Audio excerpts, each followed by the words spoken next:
আসসালামু আলাইকুম রহমতুল্লাহি ওবরকাতু। প্রিয় ভাইরা, আজ আমরা আছি বেগুনের রাজধানী কুড়িগ্রাম জেলার রঙ্গামারী থানার সোনাহাট ইউনিয়নে। আজ আমাদের সাথে আছেন আল আমিন ভাই। আর এই ভাইয়ের এই চরের মধ্যে বা এই এলাকার মধ্যে মোটামুটি 25 থেকে 30 বিঘা বেগুনের প্রজেক্ট আছে, যেটা আমাদের রঙ্গামারীর একদম স্থানীয় একটা ঢোল বেগুন বা গোল বেগুন বলে থাকি, যেটা বিশেষ করে ঢাকা শহরের ক্ষেত্রে ব্যাপক হারে আপনার শীতকালে এটার চাহিদা পূরণ করে থাকে। এই ভাইয়ের কাছ থেকে আমরা জেনে নেব আজকে যে 1 বিঘা জমিতে বেগুন চারা কি পরিমাণ প্রয়োজন পড়বে এবং তার আয় কীরকম এবং তার ব্যয় কীরকম ইনশাল্লাহ।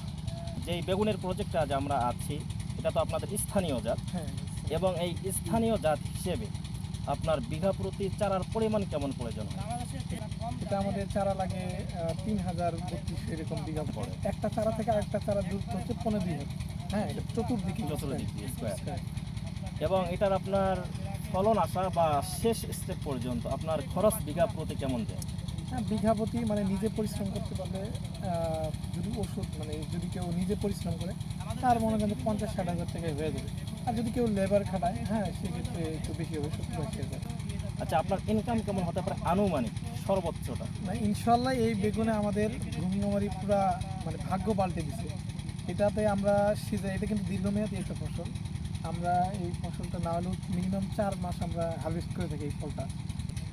আমরা বিক্রি করি এরকম 2.5 থেকে 3 লাখ বিঘা প্রতি। বিঘা প্রতি 2.5 থেকে 3 লাখ টাকা বিক্রি করি। বিক্রি হয়ে যায়।